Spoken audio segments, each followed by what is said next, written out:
guest.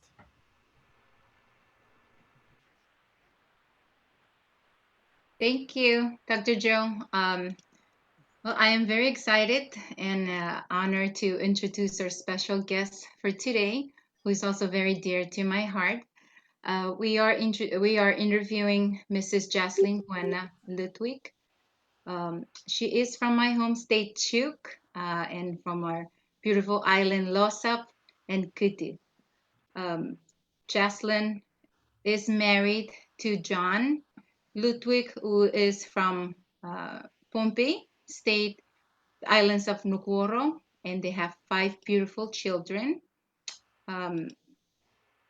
Just a little bit more on her background. Chaslyn moved from our islands back in 1995 to California to further her education at Point Loma Nazarene University. She currently is working as a med tech at a facility in Southern California for patients who are with dementia. She recently shared a very strong and powerful personal video testimony on Facebook, which went viral, talking about her experience with this COVID-19. In addition, she was interviewed by Mr. Perry Samor from the Peace Were Fora Phonaton Association in Oregon. And we thank you so much, Mr. Perry Samor, for your association for getting this important message out to our Chukis communities. We hope today's interview will serve as an extension of what was already shared and would be a benefit to the other FSM or GOVA communities as well. We welcome you, Chaslyn, Raranim, and Gnitsota Purani Fanson. We thank you so much for stepping out of your comfort zone and being so open and honest about what you have gone through. Your testimony has touched so many of us and has been an inspiration, especially in bringing light to the seriousness of this crisis that we are currently facing. With that said, we have prepared some questions for you, but please feel free to share whatever you feel is in your heart. And having that said, I will pass the virtual mic to our lovely Layla. Thank you, Asina. So yeah, hi, Chaslyn. Like, I just want to reiterate what Asina's just said. We're really appreciative that you're sharing this story. You know, we know that this isn't an easy topic, so just thank you for that. And I'm just going to dive right into our first question. So our first general question, given everything that you've gone through in the past months and weeks, how are you feeling now? Thank you. Today, it is a lot better than it was yesterday. So every day, I am getting better every day. Thank you. That's good. So just kind of taking it day by day, sounds Yes. like. Yeah. Okay. Our next question. So where do you feel, or do you have an idea of where you might have contracted COVID? I'll be honest, I really don't know how I contracted coronavirus. I worked at a facility and I didn't get it from there. Like I said in my video, we were very careful, and I still don't know how I got it. I see. Yeah.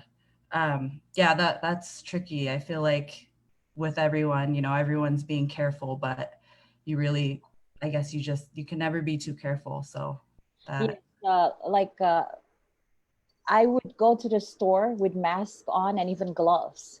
Yeah. And when I come out of the store, I take off my gloves before I even enter my car. And as I enter my car, I use hand sanitizer. I was really careful. I really don't know how I contracted coronavirus. Yeah, I've heard similar stories from people too, of taking all the precautions, and you know, sometimes you just don't know. So our next question, can you walk us through how you experienced the symptoms and what finally made you decide to go to the ER and get checked? Yes. It was around the end of June that I started feeling some of the symptoms. Um, by the by July, I basically had almost all the symptoms of coronavirus, except the chills and vomiting. Wow. And the shortness of breath was not until Friday. Friday night, at that time, I wasn't sure if I had coronavirus. So it felt like it was a wheezing for me. So we had a nebulizer. So I grabbed it and I gave myself a treatment of albuterol. And that kind of helped me that night. The next morning, July 4th, I went and took a shower and I started yelling for my husband because I could not breathe. It was so hard. How should I describe it? It's like a hyperventilating. And he took me out and we took the albuterol treatment and it kind of really helped. But then 5 minutes later, I had another attack. And that is when we decided that enough is enough. I'm going into the ER. Yeah. Wow. So yeah, I mean, it just happened so quickly. That's crazy. Well, thank you for that. I'm gonna pass it back to Manessa for the next set of questions. Thank you, Layla. So Chaslyn, my next question would be, who accompanied you to the hospital? And were they able to stay with you and comfort you through all of this? Yes. My husband took me to the ER. And when we got there, they had triage right there outside the ER where they took all the informations and took my temperature. But it was there that they told my husband that he had to go home. He cannot accompany me inside. So the nurse were the ones who took over and wheeled me into the ER waiting room. Thank you. And I also have another question. I don't want this question to come off as being rude, but do you mind sharing with us your age? And do you also consider yourself to be healthy, or do you have underlying health conditions before you were exposed to the COVID-19?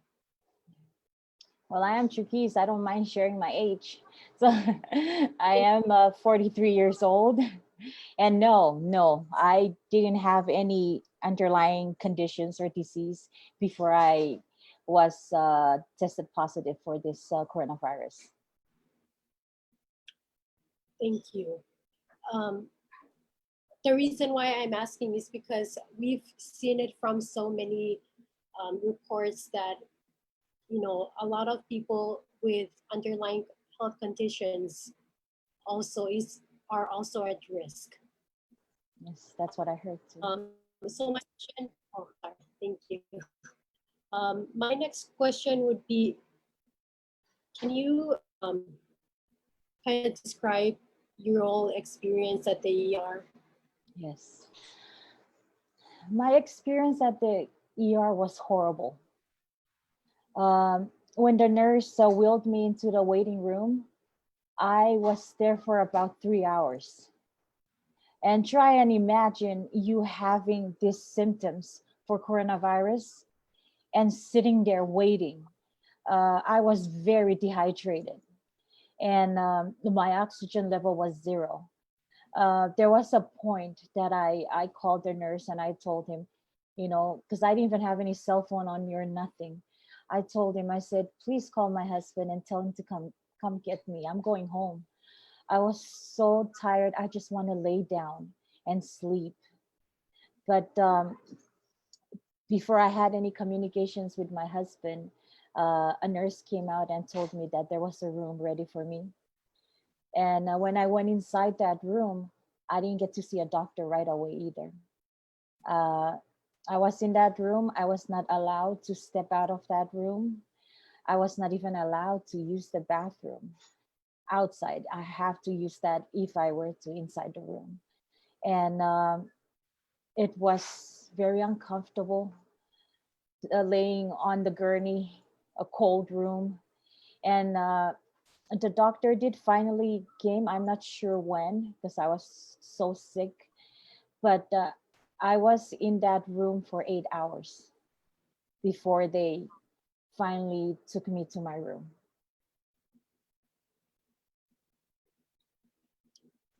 Thank you, Chaslyn. That must be very emotionally and physically draining.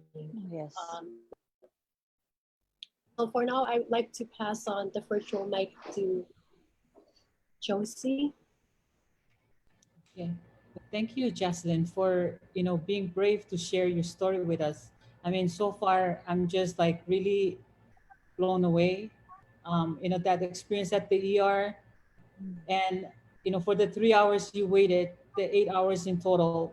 I'm just wondering, like, what really, what other things aside from just being tired and wanting to go to sleep?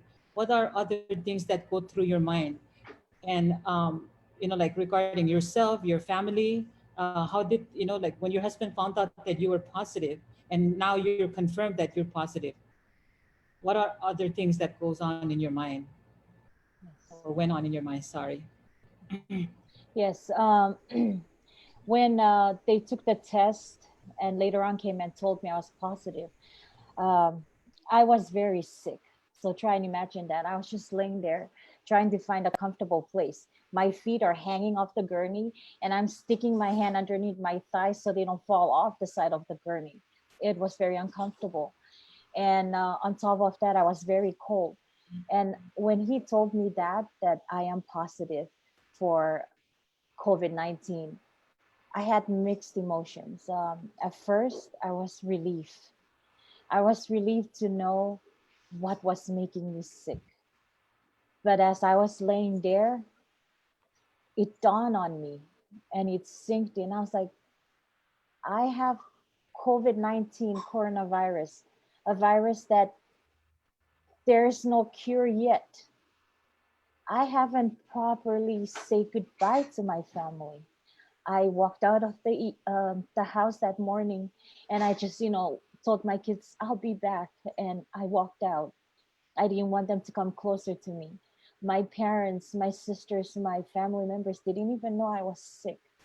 So as I was laying there thinking about that, I started getting really emotional, and I was wondering, I could die here alone, and I didn't get to say goodbye. Those were the things that was going through my mind. Wow. Oh my gosh. Yeah. uh, Thank you so much again. And with that experience, horrible experience, what advice could you give us, our FSM community? And right now we're live on Facebook. Any other viewers from other communities, our Micronesian community, our Pacific Island community, anybody? Because I mean, COVID does not discriminate, right? Mhm. Like you just shared, you didn't even know where you got it from, and you were affected by among your family members. What advice would you give our community members? I might be home recovering and healing, and that is just by the grace of God. But I'm on blood thinners. These are part of the healing process. I am on blood thinners so that I don't get a heart attack. I am on insulin because um, the steroid that they gave me to heal my lungs messed up my blood glucose. These are the healing process. And my message and advice to you, my fellow Micronesians, COVID-19 coronavirus is real. Please take it seriously. Wow, listening to that, I mean, that's a, I mean, one thing that I want to bring up, because listening to you, this is not easy. This is very, very difficult. And one thing that, I mean, I can speak for myself, when people hear that other people have or are positive with COVID, I think what's going through our community is like the feeling of shame that you have the sickness. I've heard other testimonies on Facebook of people, like feeling that people look down on people with COVID. But sharing that, I mean, I'm weighing the weight of the importance of sharing this and importance of being shamed.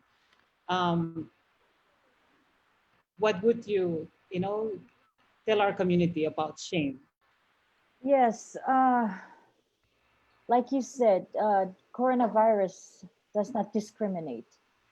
So please don't be embarrassed.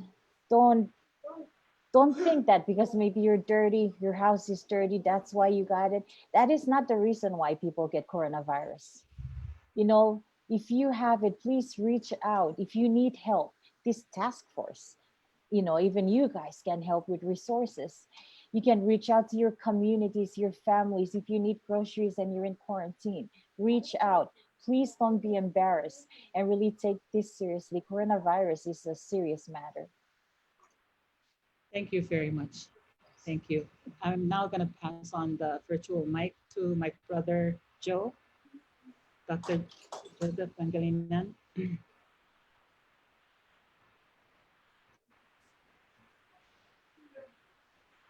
So, wow, I gotta say, I'm really touched by your story, Chaslyn, and I'm so grateful to you for taking time to spend with us and to really share your story. This is uh, very informative, very personal, and as difficult as it is for me to hear about your suffering, it's also um, one way of bearing witness to the suffering that you've endured, and hopefully that will change some people's minds and ideas about how to be safe and take care of each other. Uh, so speaking of change, before you know came down with COVID-19, how did you and your family view the virus, and if that has changed since having the virus? Yes. Like I said in my video, we were very careful when there was that lockdown and quarantine, schools are out.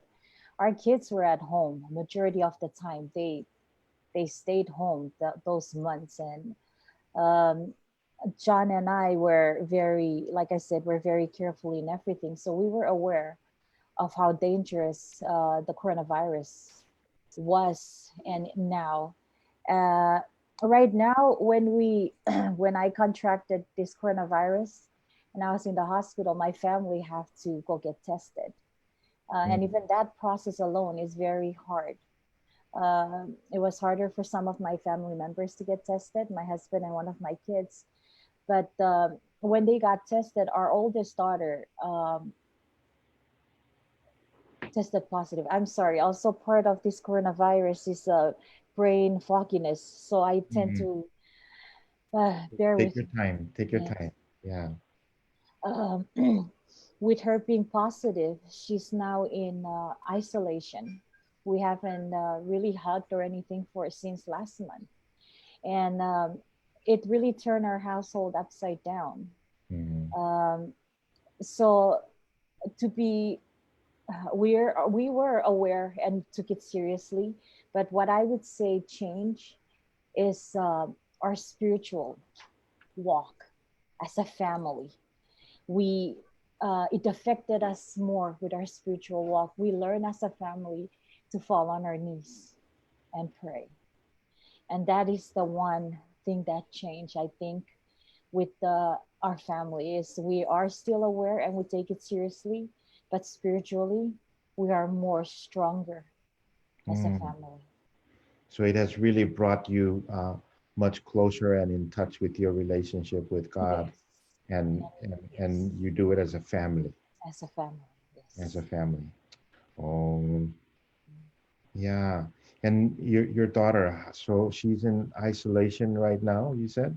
Yes, she's in her room. Mm-hmm. It's a good thing there's a bathroom in there, so it's total isolation. Uh, she only have loss of taste and smell, but she got those back. So I think her 14th day would be tomorrow.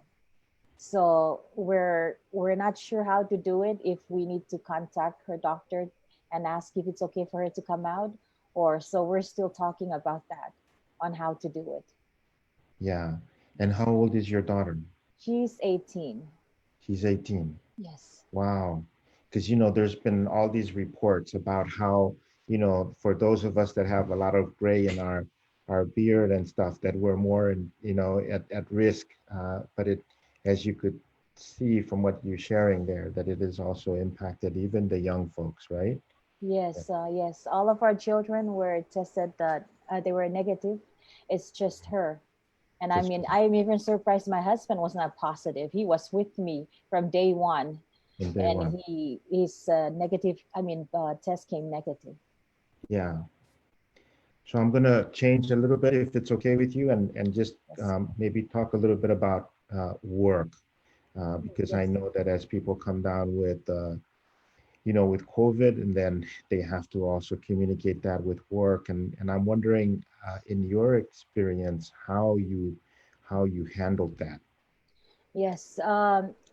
When I started having the symptoms of coronavirus, I happened to be on my days off. So it was a good thing. I was getting sick and just laying in bed. But then when I had to go back to work, I called my boss, or I texted her, and I told her that, because it was at that point that I started having fevers. So I texted her, told her I can't come in, I have fever, and she was pretty understanding and pretty good about it. She just say rest up and keep me update. So as the days progress, every day I would text her and said, this and that, this and that, and she's always right there. Even up until I was admitted in the hospital, I didn't contact her for a while, and she texted me and she's like, "How are you? How's everything?" And when I told her I'm still at the hospital, she kind of like was really surprised at how serious it was for me to be there that long. Yes. Wow. So it sounds like the relationship that you have with your supervisor is really a good one, and that they've been really supportive all along. Yes. Yeah. Yes. And so I know that you're still, on the mend, and better every day, Yes. a little bit at a time. But I'm sure that your hope is to go back to work someday. Yes, I am hoping that once the doctor clear me, I'm hoping that I will go back to work. I love my job. Yeah. And so I guess you'll be in contact with your supervisor as well, and about what kinds of arrangements you have to, do in order to transition back to work. Yeah. Yes, I have been uh, contacted by my HR at work on the Mm, next steps, and even the health department for our state here in California and our cities of this area, they've already contacted me, and the workers comp have also contacted me. They've asked me when am I going back to work. I said you need to talk to my doctor. I've talked to my doctor and asked her, hey, when am I going back to work? And she said, not anytime soon with that not anytime oxygen on. soon. Yeah. Yeah. Yeah. So Yeah. that was my answer to my employers, and the other people. Yes, it's that. Yes, absolutely. Those doctors, they like to look after the best interests of their Yes. patients. And Yes. so I'm sure that they're not going to necessarily rush you back to work if you're not 100% yet. I Yes. just want to say thank you again for sharing all of this. This has been really touching, and I'm so grateful to you. So I'm going to pass it back to Tosi. Tosi,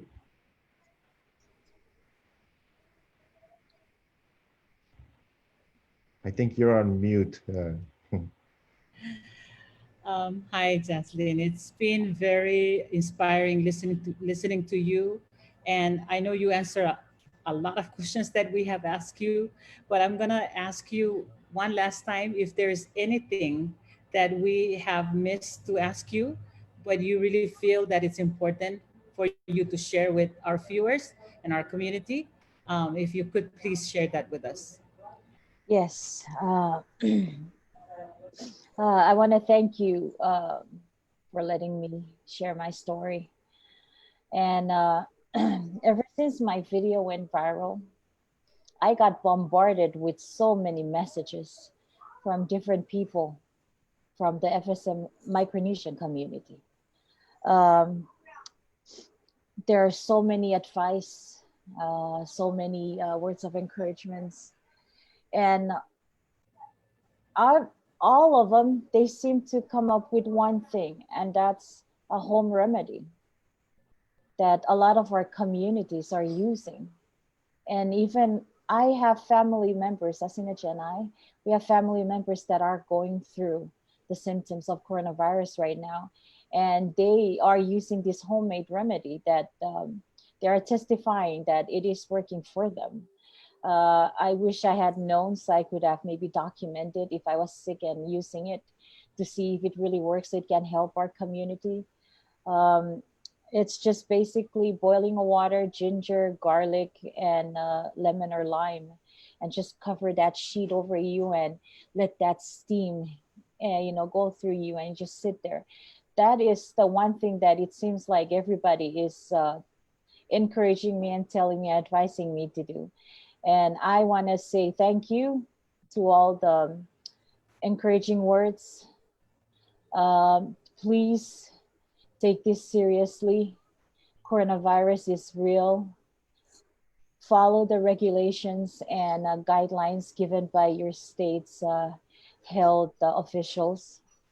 And if you are sick, please isolate yourself, quarantine yourself, and reach out to your family members and your communities. Drink a lot of water, wear your mask, and God bless you and keep you. Thank you.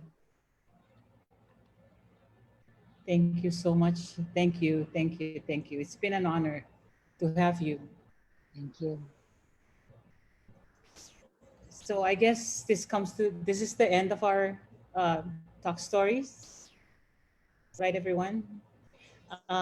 So before we go, I just want to, once again, really thank you us in where I come from, in Chuk, Router Island. We say, "Kinisotsapu Fan Perem," for your willingness to share your story with us today. I also want to thank the many people in our task force that have lent a hand in organizing this talk stories today. This may be our first, but we're also hoping that this may be the first of many series to come, right? So our task force it's called, can somebody help me out with that? FSM COVA COVID-19 USA Task Force or Task Force USA. All right. FSM but- COVID Task Yes. Force USA. Yes, and I know Vanessa had given a very, how would I say, wonderful introduction of our task force. And that task force is, not statewide, but it's all across from Hawaii all the way to the mainland. So I just want to thank everyone.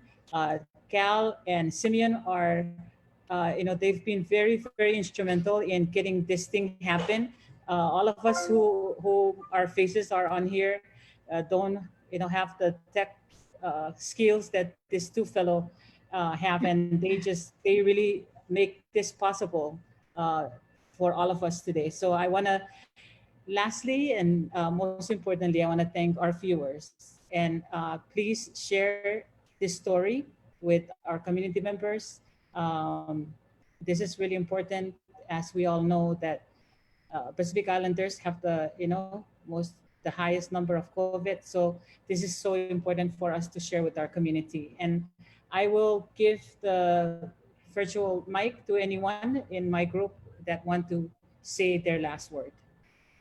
Hey, Josie, if I may, I want to thank her too, from the bottom of my heart, from the bottom of every FSM citizen's heart. Thank you very much for sharing your story. It's stories like this that we need to hear as FSM citizens. so we can do whatever possible in our power or powers to fight this terrible disease that is rampant in our communities. So thank you so much.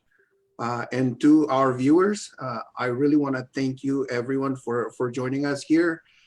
This is our task force official page that you're watching this live on. We would encourage everyone to check this page very often, as our group and our team will be coming on often live from all over the place. As you can see, I'm in Seattle. And we want to encourage you guys to come and check on. We'll recruit more people to share their stories and more information about help for citizens and all that. So thank you very much for all you guys do, and thank you team for being awesome today. This is our first time to do this, and so thank you from all of us. Nice job. Floor is open. I also want to echo what Cal said and just also remind folks that also on the website is a link to the corvacovid.com survey. Please go on there and complete the Corva Family Needs Survey. This survey is going to allow us to understand a little bit better what the needs are of our people in FSM who are here in the US, and having an understanding of what our needs are in the US will allow us to identify resources and maybe, not maybe, but to link them up with the people so that they can find those helpful resources. So again, the link is on the website, right, Cal? And to the survey. Otherwise, you could also go to corvacovid.com and fill it out. And I believe that there's an English version, there's a Pohnpeian version, and a Gosrayan version, you know, that, and the Chukis and Yapis version are going to be coming soon. So thank you very much. Oh, there. Thank you, Cal, for sharing the screen.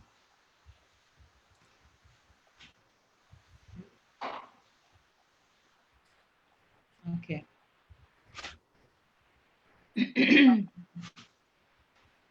While we're doing, Cal's working on this, I also just wanted to say thank you. I will speak a little Losapis. Just kidding. Kisa Jabur Chaslyn, thank you so much for accepting our invitation. You know, I was very excited to connect you with our group. And as Manessa said earlier, this task force is open to anybody. It's not really it's not exclusive to only a few people. It's actually any of the FSM members or citizens or here in the US. If you want to participate, look us up. We're on Facebook. You also see our pictures here and our names. Maybe you can just look us up on Facebook and send us a message. But again, we wish you well, and we want to thank you for, and also please thank John, you know, your husband, and thank him for allowing us or this to happen. And, Yes. and our prayers are with you.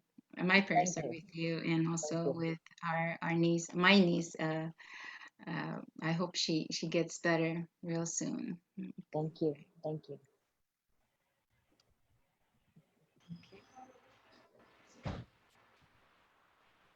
Thank you very much, Asinet. I guess, Josie, if you guys have anything else to share with our audience, yeah, I guess, you know, we can open up the floor so we can all share.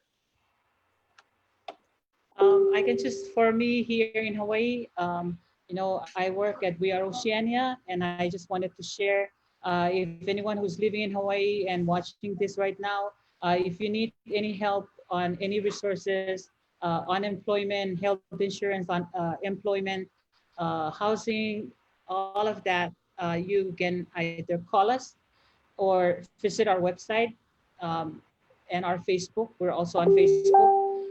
And our phone number is 808-754-7303. Thank you. Thank you, Josie. Yeah, if anybody is watching from Seattle, Washington, we do food drives every Thursday from 11:30 a.m. to 3 o'clock p.m. So please come out. Don't be shy. There are some of us, it's for everybody. It's free food, boxes of food. So come out and join us. The link to the address will be provided on the page. So thank you. Okay. All right. Well, I guess this is the end, guys. And thank you so much. Thank you, everybody for joining us. Bye. Have a great evening, everyone. Thank you. Thank you. Bye. Bye. Bye.